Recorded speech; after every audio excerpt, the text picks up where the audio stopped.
Então, hoje é dia 26 de julho, vamos começar a gravação desse nosso encontro, que é dedicado à abordagem teórico-metodológica da etnografia e à obra do Marinovsky. Então, a gente está lendo os capítulos iniciais do livro clássico do Marinovsky, que é Os Argonautas do Pacífico Ocidental, etnografia. Então, a gente tem o documentário Fora da Varanda, do André Singer, e que vai mostrar essa atitude do Bronislaw Malinowski de passar a fazer um tipo de pesquisa em que ele mora, se instala nas comunidades que ele busca estudar. Né? Isso envolve a permanência por muitos anos numa mesma comunidade, o convívio cotidiano, o aprendizado da língua, a manutenção de diferentes registros documentais, sejam eles fotográficos, gravações e cadernos de campo. Né? Então, a gente trabalhou, né, vocês leram esse texto, objetivo, método e alcance dessa pesquisa, os nativos de Trobriand e as características essenciais do Kula, né, que é previsto agora para a semana que vem. Então, o Bronislaw Kasper Malinowski nasceu na Cracóvia, Polônia, em 1884, né, e é considerado um dos fundadores da antropologia social e dessa abordagem funcionalista, né, em que se procura se pensar a relação entre diferentes instituições, sociedade, teve a atuação fundamental dele na London School of Economics.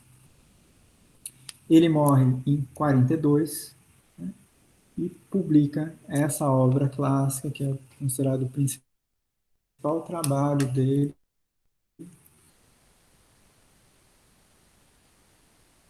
em 22. Então, ele, algumas curiosidades e algumas dimensões biográficas. Então, Malinowski tem um doutorado em Física e Matemática em 1908. E em 1910, ele começa estudos avançados em Leipzig. Ele começa seus estudos em 1911, estudos mais sistemáticos em antropologia, né, com Seligman, Westermarck, em Londres, né, na London School of Economics. E ele mantém contato regular com Haddon, já era uma grande expressão da antropologia e da etnografia, e com Rivers, né, ambos também ali desenvolvendo essa abordagem teórico-metodológica. E daí o que acontece? Né? Ele se interessa, então ele parte da física e da matemática, mas ele adoece, né? Ele tem uma doença grave, fica muito tempo acamado, e ele começa a ler o trabalho do James Frazer, de trabalho antropológico, depois dessa... E ele vai ser um antropólogo fundamental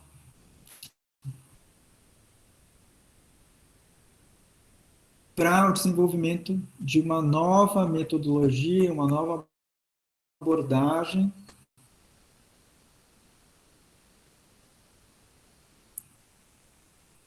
epistemológica de trabalho de campo.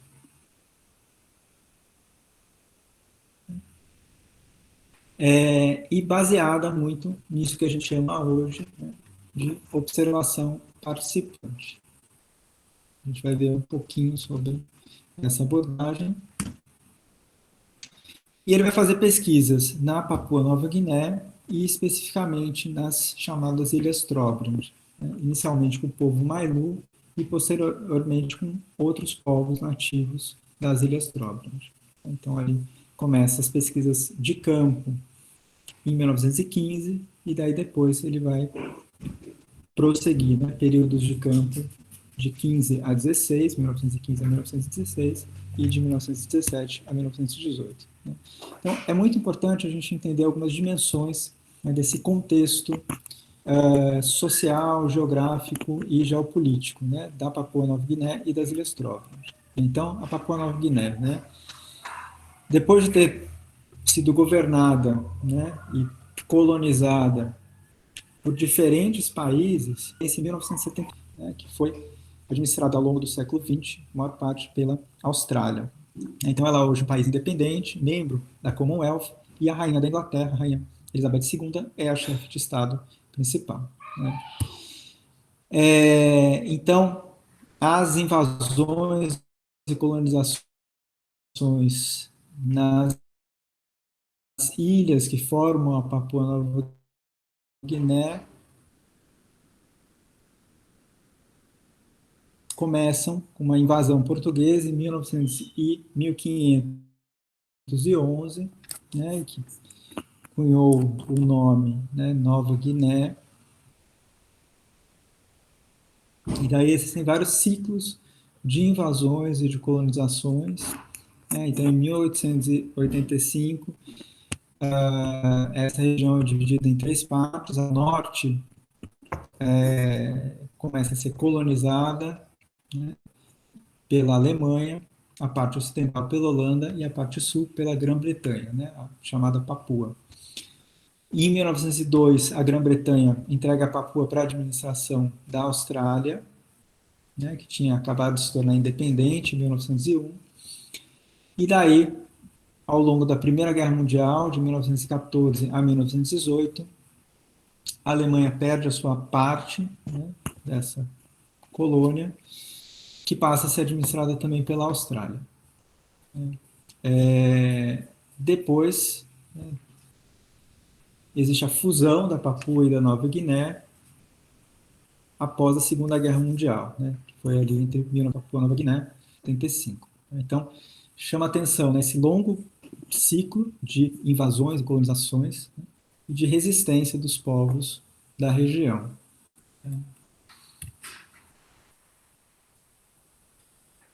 Então, há esse vínculo, né, da Papua Nova Guiné à Commonwealth, faz com que ela tenha como principal, né, chefe de Estado a Rainha Elizabeth II, né, mas ela é localmente, né, ela tem um representante que é um governador geral. E daí, diferente de outras ex-colônias britânicas, né, ela tem um governador geral escolhido por um poder legislativo local. Então, algumas características muito importantes e que fizeram a Papua Nova Guiné ser foco, né, de pesquisas relevantes em antropologia, em ciências sociais e em linguística também. Né? Então, uma das questões fundamentais é a diversidade cultural, né, uma das maiores do mundo. São 848 línguas faladas no país, né, para vocês verem a riqueza e a diversidade, né? Aproximadamente 7 milhões de habitantes, e a maior parte da população vivendo em comunidades tradicionais que falam seus idiomas. Né? Então, a diversidade linguística e cultural ela é muito importante. Ela também chama atenção o fato de que na Papua Nova Guiné, a maior parte da população, 82%, vive nas áreas rurais e não nos centros urbanos. Então, essa diversidade sociocultural e linguística fez com que surgisse ao longo do século XX, né, um grande interesse em pesquisas das áreas de ciências sociais e também de linguística. E daí, as Ilhas Frobra, né, são parte da Nova Guiné, né, então um conjunto de ilhas em que vivem diferentes povos, né? Então, a principal ilha, Kiriuina, né? É aonde se consolida hoje a administração central, né? Mas existem outras ilhas muito importantes, né? Como Calema, Vacuna e Kitava.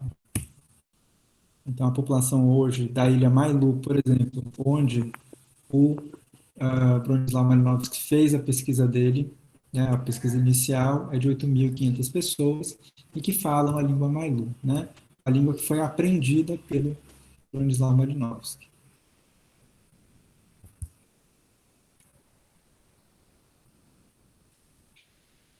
E daí, algo que é muito importante, né, então a gente vai, como é que vai sendo concebido, né, mas é algo fundamental, né, a manutenção dos diários de campo e a convivência cotidiana e também o aprendizado da língua. Né? Então, daí ele começa com esse aprendizado da língua Mailu, ele vai dizer do sistemático registro de termos na língua Mailu, né? Na língua dos interlocutores de pesquisa, e de como isso vai sendo importante, né? Para ele conseguir uma autonomia nos diálogos e no aprendizado de dimensões muito importantes da cultura do povo Mailu e das diferentes populações das ilhas trobriandesas. Então, que só um trechinho do Diário de Campo do Malinowski, né, que eu vou destacar um pouco isso que eu estava falando para vocês, que é essa dimensão literária do trabalho dele. Né? Então, ele vai sempre trazer para a gente crônicas muito importantes, ele vai se colocar em primeira pessoa, ele vai falar do viajante, do estrangeiro, criando também, projetando um personagem, né? Então criando um personagem em terceira pessoa, ele vai jogar com a identificação do leitor, né? Com os contextos, com os cenários, com as paisagens, com as narrativas que ele está ouvindo, que ele está aprendendo. Então tudo isso vai ser muito importante, né? A gente sente, a gente tem a sensação ao ler o trabalho dele que a gente está sendo transportado, né, para esse lugar e vivendo com ele e com os interlocutores dele ao longo aí desse tempo em que a gente está lendo o livro. Né? Então ele vai dizer, por exemplo, né, na manhã seguinte, sábado, levantei-me bastante tarde e fui com Guaba e Dona até os jardins. Observei a colheita e a embalagem de bananas, depois a perseguição de um veado. Sexta à sombra de uma mangueira. Tirei fotos de algumas mulheres. Almocei, mamão e dormi. Depois me banhei no rio. Muito gostoso. E a seguir caminhei pelo bosque. Maravilhosos recantos e retiros naturais. Um enorme tronco de árvore tinha suportes com esteios, um istmo. Chegamos a uma clareira onde um grupo de nativos estava sentado cortando a carne de um canguru, assando-a. Primeiro eles abrem a barriga e retiram as vísceras. Depois assam o animal com pele e tudo. Uma fumaça amarela se ergueu no ar e se dirigiu para a floresta. Voltamos, ouvimos cangurus fugindo. Já de volta, conversamos. No dia anterior, havíamos falado sobre brincadeiras infantis, mas infelizmente não fiz anotações.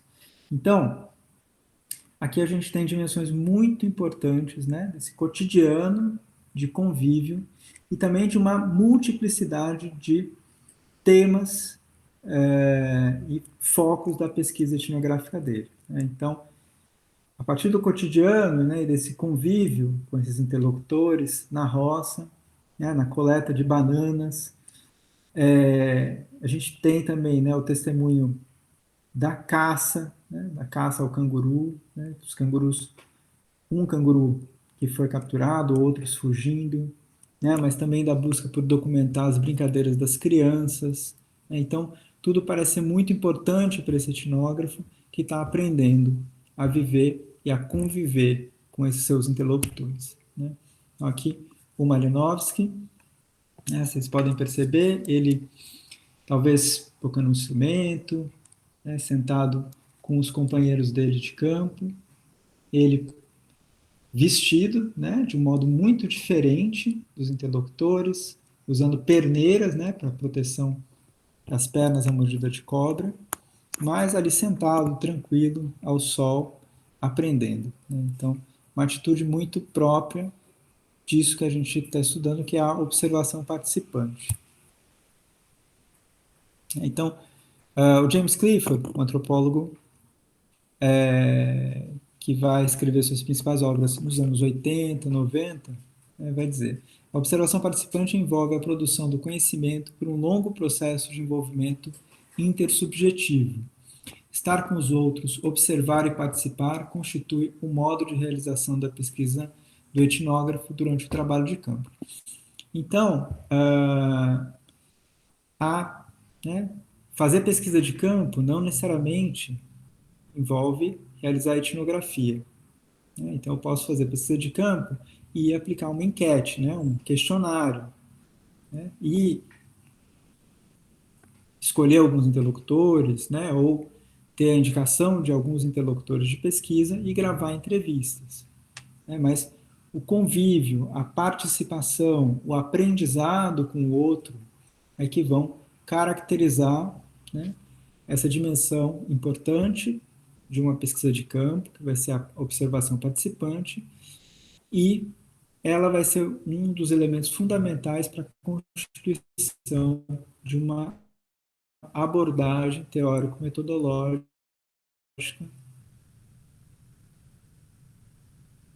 etnográfica. Tá? Então, aqui alguns interesses da pesquisa de campo em antropologia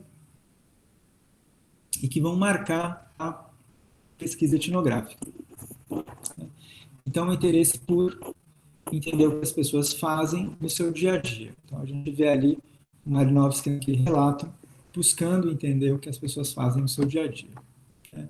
O que elas fazem e o que utilizam. Né? Então, os artefatos. Né? Então, como é que elas produzem suas roças? Né? Com que instrumentos? O que elas vestem? Né? Como elas preparam seus alimentos? Como elas caçam? Né? Se é com arco e flecha, se é com facão, se é com lança, como elas pescam, né? Como elas descansam. Depois, né? Como é controlado o acesso aos bens. Né? E daí os bens podem ser, né? Desde os alimentos, né? As produções, mas também o próprio dinheiro, os artefatos, né? Todos os objetos que fazem parte da vida, o que elas pensam. O próprio Malinowski, né? Aquele relato curto, e ao longo desses capítulos que vocês leram, expressando também os próprios sentimentos dele, pensamentos, né? E o modo como ele vai encontrando os saberes dos interlocutores dele. Né? Então, uma atenção ao modo como as pessoas se comunicam umas com as outras. Né? E daí uma atenção muito importante, no caso dessa pesquisa do Malinowski, a língua, né? E ao modo como as pessoas usam a linguagem, né? Mas também a gestualidade, também aos papéis sociais e como é que as pessoas se comunicam umas com as outras em determinadas situações. Né? Então, como as pessoas tomam decisões, e daí ele vai fazer uma descrição muito importante do papel da magia, por exemplo, nas decisões que algumas pessoas tomam, ou dos papéis políticos, né, que elas exercem.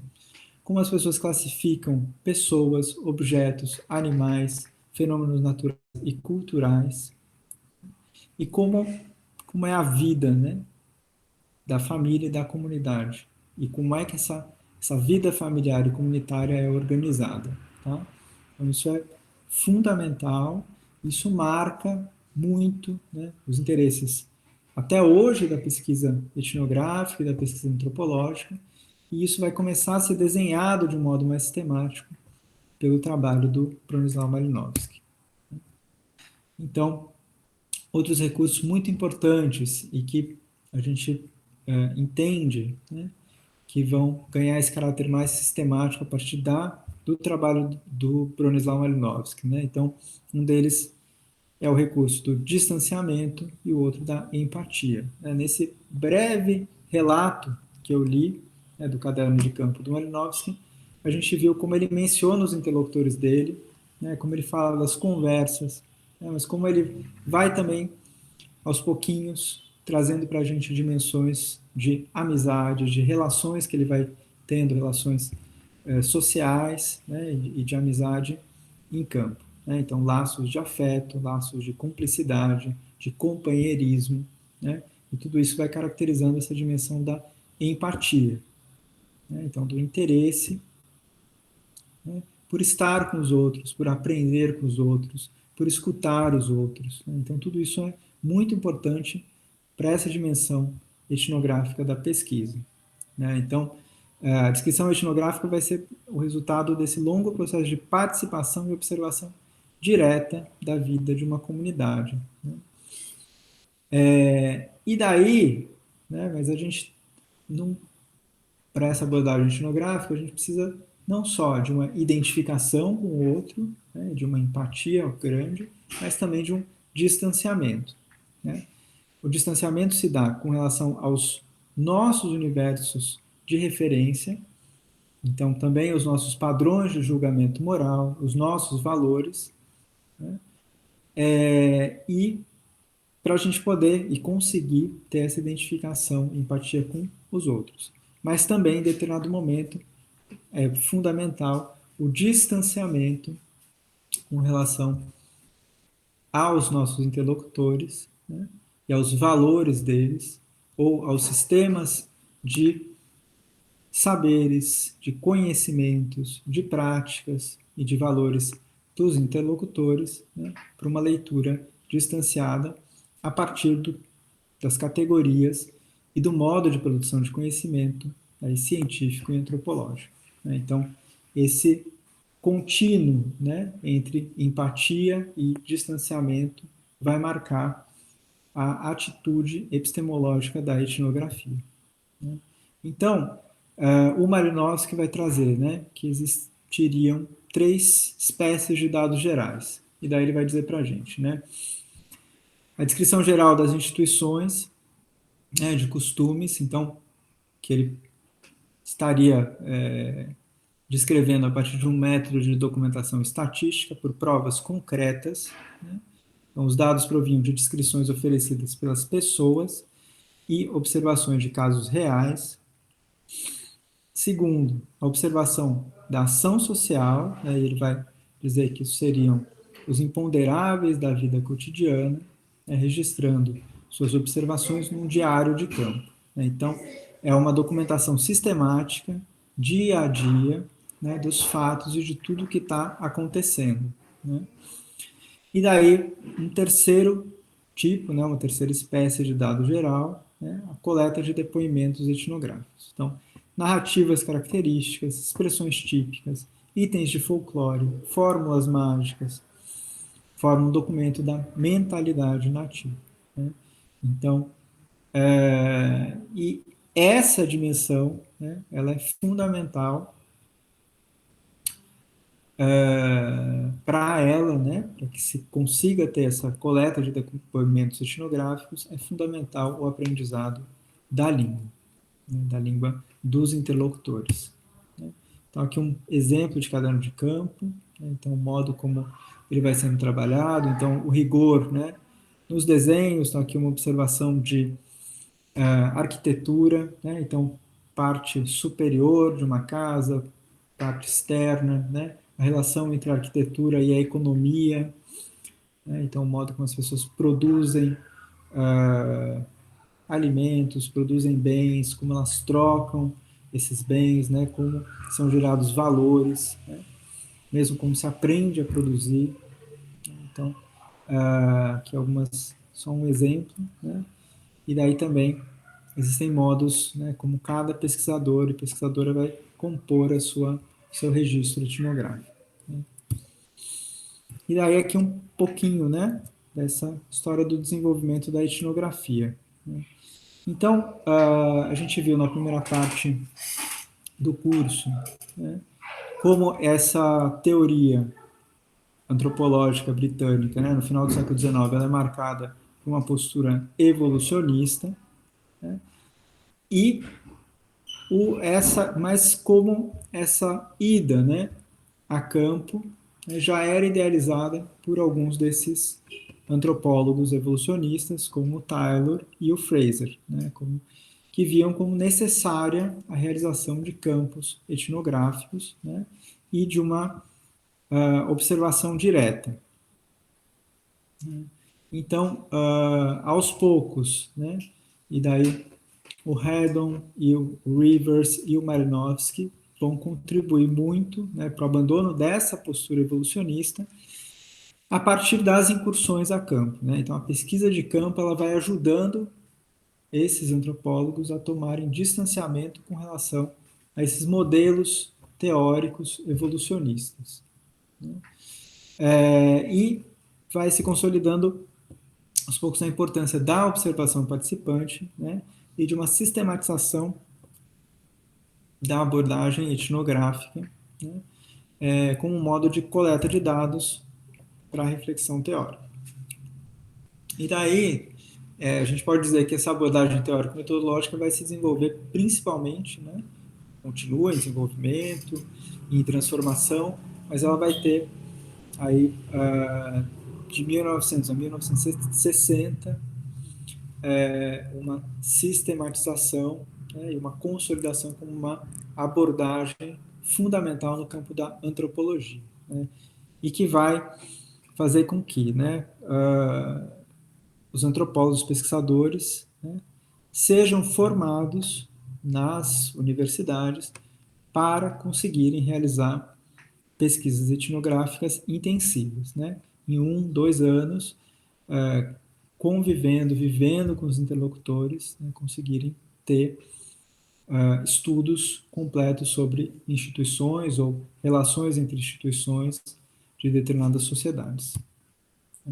Então, a gente vê uma mudança muito grande, né, nessa abordagem que a gente está vendo do Marinovsky, né, para essa, por exemplo, que era a abordagem preconizada pelo Marcel Mauss no Manual de Etnografia, né? Então, o Marcel Mauss vai dizer, né, que a etnografia intensiva, né, seria a observação aprofundada de uma tribo, uma observação completa, né, sem nada omitir, e que o ideal é que uma missão, então, um grupo de pesquisadores, né, interdisciplinar, composto por geólogo, botânico e etnógrafo, né? Então, a gente vê que o etnógrafo ele é um pesquisador, né, ali até começo do século XX, né, na França, um manual de 1900, uma das publicações de 1947, né, mas a gente vê o etnógrafo como um profissional separado, não necessariamente um antropólogo, né? Então, ele vai seguindo, né? Reduzir-se-iam, desse modo, os encargos gerais. Por outro lado, um antropólogo pode revelar-se sociólogo e todos podem ser excelentes museógrafos. Então, a gente tem aqui, né, a importância do diálogo do antropólogo ou do sociólogo com o etnógrafo, né? Mas não necessariamente o profissional antropólogo é também um etnógrafo, né? E daí o Marcel Mauss vai falar da importância do método do diário de viagem, né, com preenchimento todas as noites, a partir de fichas, né, e da catalogação de objetos que foram observados no campo, né, nos contatos tidos com os interlocutores, mas não necessariamente uma convivência com esses interlocutores. Então, a partir desse trabalho do Marinovsky é que vai se tornar fundamental a fusão, né? Antropólogo e antropólogo, né? Ser também um etnógrafo, né? Então, a gente tem na abordagem do Marcel Mauss, né, equipes multidisciplinares e não necessariamente um único etnógrafo antropólogo. O fluxo da viagem, né, por essas equipes multidisciplinares, fazia com que muitas sociedades fossem estudadas, mas não se tinha um aprofundamento grande em uma determinada sociedade, né? Existe a falta, né, de menção à importância da participação e da participação da observação participante, né? E isso que eu estava mencionando, etnógrafo e antropólogo aparecem ainda como profissionais distintos, né? Então, antes do final do século XIX, o etnógrafo é apenas aquele que descreve, traduz e relata, né, os costumes de povos diferentes, né, de outras sociedades. E o antropólogo é aquele que cria teorias, né? São pesquisadores distintos, e é mais ou menos na década de 20 que a etnografia se torna a base dos trabalhos dos antropólogos, né? E daí, outro recurso fundamental, né, vai ser essa dimensão do que a gente chama de escrita etnográfica, né? Uma escrita que ela é muito técnica, ela articula um grande volume de dados sobre diferentes instituições, né? Mas ela também se vale de recursos literários, né, que criam a imagem do antropólogo etnógrafo, né, como um personagem no texto, né, participando das situações observadas. Tá? Então, os antropólogos começam, né, a ter esse treino e esse preparo para realizar etnografias. As teorias, né, vão dialogando com essa produção etnográfica, ajudando também na realização das pesquisas etnográficas, e as pesquisas vão se realizando num modo sincrônico, né, a partir disso que foi chamado depois como presente etnográfico. Então, a gente percebe também no texto do Malinowski poucas referências ao que é ao contexto histórico geral, né, ou, por exemplo, ao contexto de colonização, de invasões da Papua Nova Guiné, né, ou das Ilhas Trobriand. Então, essas sociedades, elas são estudadas, né, a partir da sua própria perspectiva temporal, né, da sua própria interpretação da história, mas são isolados, né, os contextos e históricos e coloniais. Tá? Então, geralmente, a gente tem uma descrição que se dá, né, no ciclo de um ano, que enfatiza rituais, instituições e comportamentos típicos, né? Então, isso seria o fundamental para captar, aí, segundo Malinowski, a visão essencial dos outros com referência à verdadeira compreensão que se tem mesmo dos selvagens, né, desses outros, e segundo ele, a pesquisa etnográfica ajudaria a alargar a própria visão que os não nativos, né, os não selvagens têm da sua própria existência, né? Aí a gente vê aqui a mudança e a diferença que isso vai ter já no trabalho do Clifford Geertz, que vai definir, né, a experiência e interpretação de uma outra realidade circunscrita, mas com uma negociação construtiva envolvendo sujeitos conscientes e politicamente significativos, um risco elaborado para uma descrição densa, um esforço intelectual, né? Então, só para marcar um pouco a diferença da concepção do Malinowski para aquela que vai ser formulada nos anos 80, 70 e 80, né, por outros grandes etnógrafos, né?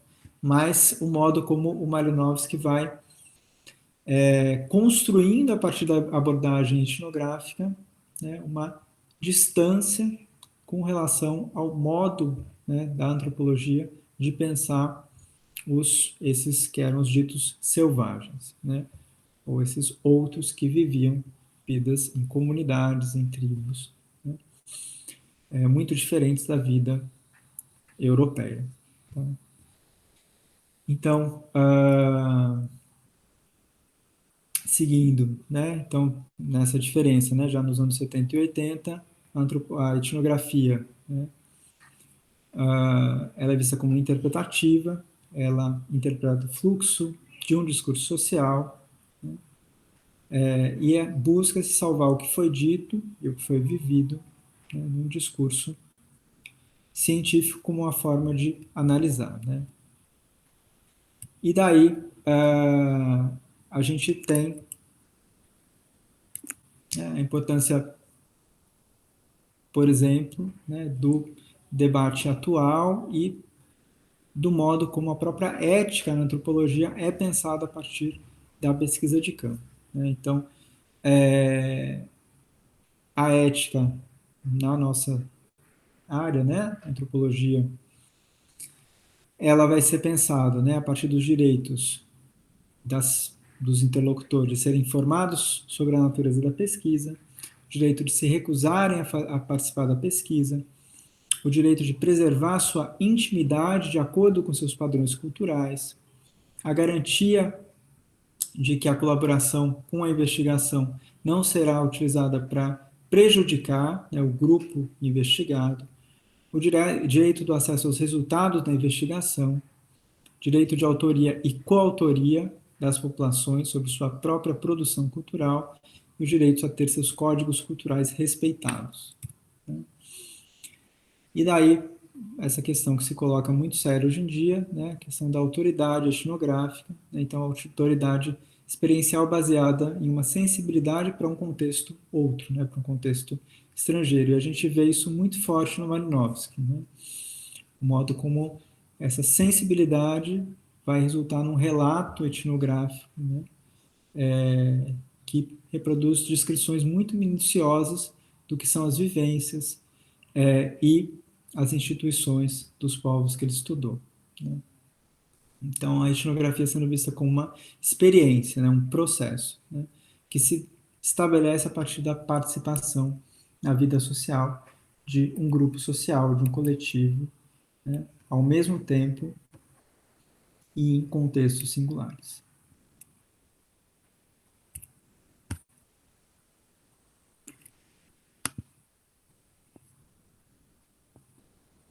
Bom, gente,